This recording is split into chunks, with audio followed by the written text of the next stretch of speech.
One of the biggest challenges last year saw during the winter freeze, road conditions. Despite efforts to be more prepared after the storm passed, Austin's TxDOT district still does not have a snowplow. Officials say they talked about buying one, but didn't because they're, quote, seldom used. Now, the snow and ice made it so difficult to get to and from places. One Austin nurse made the trek ankle deep in snow just so she could get to work. Here's KVUE's Shaharan, who spoke with her about why she made that decision.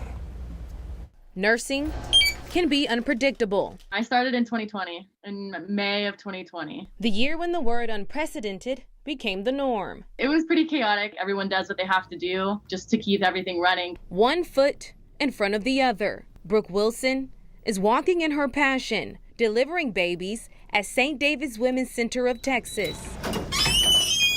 On the morning of February 15th, 2021, she realized just how far her passion would take her.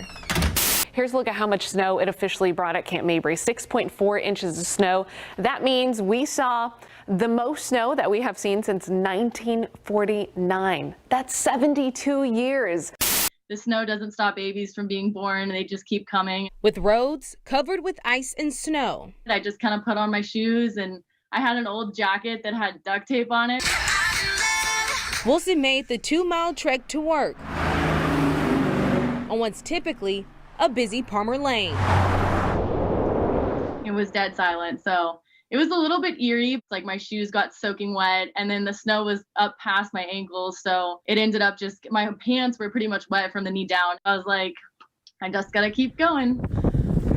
An hour later, relief. Then I made it in maybe an hour before my shift started, and all of my coworkers were sitting there from night shift, and they were asking how I got there, and I just mentioned that I walked, and they all lost it because they didn't understand why I would walk in the snow. Of course, to care for her patients. I had some patients that I still keep in touch with that were, delivering their babies and trying to figure out how to make plans to get home afterwards. But even more so for her coworkers. Just because some of them had already been here for a couple of days, and we've been working in a pandemic. We're all tired. Tired, but resilient. I mean, my walk was difficult, but I wasn't 9 months pregnant about to have a baby. So I can imagine that it was a little bit more stressful for most of the people that I was caring for. Overall, everyone was just grateful that we showed up, though. And she continues to show up a year later, one foot in front of the other, prepared for the unexpected.